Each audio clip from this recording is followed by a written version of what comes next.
4-ci qism aloqalashish iqtidori. Avtori Erkin Sidiq. Aloqalashish iqtidori bir odamning nutq, yozma va qo'l ishorati orqali boshqalar bilan o'zaro ideya, fikr va uchur almashtirish iqtidorini ko'rsatadi. Aloqalashish iqtidori g'arb ellarida nihoyatda ko'p ta'kidlanadigan bir iqtidor bo'lib, boshlang'ich va o'rta maktablarmo yosh o'smirlarda bu iqtidorni yetildirishga alohida ahamiyat berdi. Amerikadagi internetga qo'yilgan kasbiy xodimlar to'g'risidagi xizmat e'lonlariga qarasangiz, ularning mutlaq ko'pchiligida nihoyatda kuchli og'zaki va yozma aloqalashish iqtidori degan iboraning borligini bayqaysiz.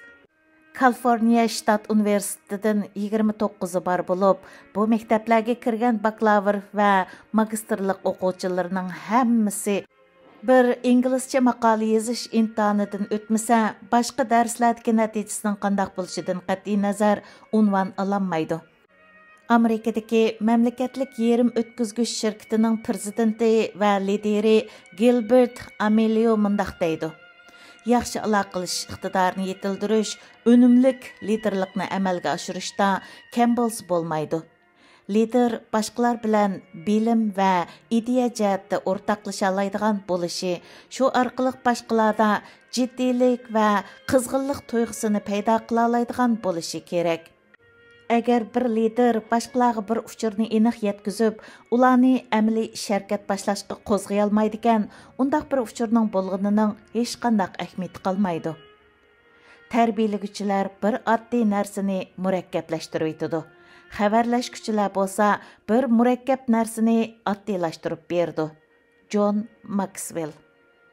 Aloqalashish iqtidori yolg'iz cho'ng liderlar uchun zarur bo'lib qolmay, odatdagi odamlar uchun intayin muhim. Sizning er-xotinlik turmushingiz, xizmatingiz va kishilik munosabatingizning muvaffaqiyatli bo'lish bo'lmasligi sizning aloqalashish iqtidoringiz bilan zich munosabatlik. Agar kishilar sizning nimani istaydiganligingiz va qaysi yo'nalishga qarab ketayotganligingizni bilolmaydi ekan, ular sizga ergashmaydi. Bir unumlik aloqalashquchi bo'lish uchun tövandagi 4 haqiqatga amal qiling. Birinchi, uchuringizni oddiylashtiring. Aloqalashish sizning nima deydiganligingizni o'z ichiga olib qolmasdan, sizning uni qanday deydiganligingizni o'z ichiga oladi. Unumlik aloqalashishning ochqichi oddiylikdir. Boshqalarni cho'ng gaplar va murakkab jumlalar bilan ta'sirlantirishga urinmang. Agar siz kishilar bilan haqiqiy munosabat o'rnatmoqchi bo'ladi ekansiz, uchuringizni oddiy qiling. Bir qatim bir yosh bola bir cho'ng guruh oldida tunji qatim so'zga chiqmoqchi bo'lib, boshlig'idan qanday tayyorlik qilish to'g'risida maslahat so'rabdi ekan, boshlig'i uningga mundaq debdi: "Tingshuvchilarning hammasini o'zingga jalb qiladigan hayajonlik bilan to'lgan so'z beshidan birini yoz. Ondan kishilarni shu zamonla harakatga keltiradigan xulosa va oxirgi so'z qismidan birini yoz. Ondan bu ikki qismni imkon qadar bir-biriga yaqin qo'y. Ya'ni bu ikki qismning o'rtasidagi qismi qancha qisqa bo'lsa, shuncha yaxshi demakchi." Ikkinchi, odamni ko'ring.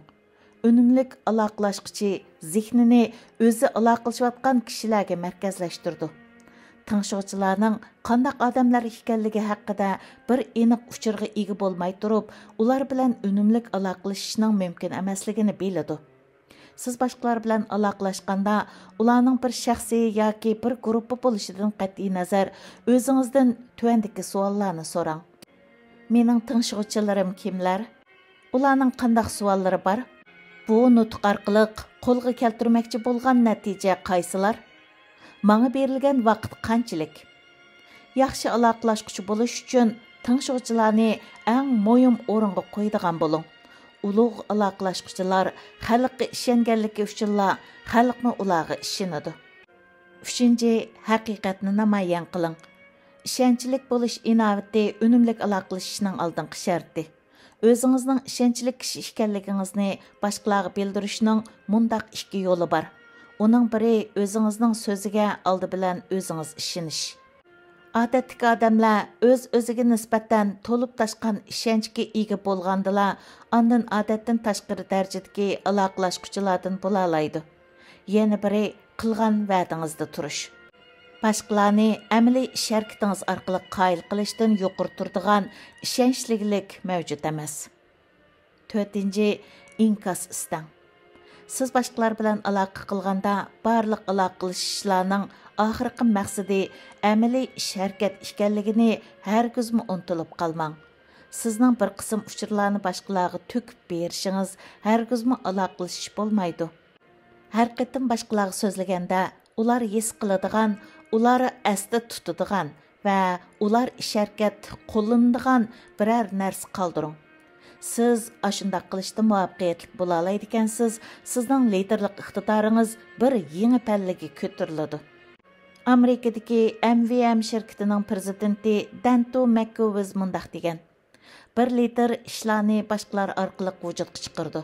Şoňa o başqalarını rəğbətləndirə alaydigan, məqsədləndirə alaydigan, yetəkləyə alaydigan, başlaya alaydigan və başqalarının gepini anlaya alaydigan qabiliyyətlərə ega bolışı kerak. Bir lider faqat aloqalashish iqtidori orqali o'zining maqsadi bilan yiroqni ko'rarlik ideyasini boshqalarning ishki narsasiga aylantirib, uni shu orqali amalga oshira oladi.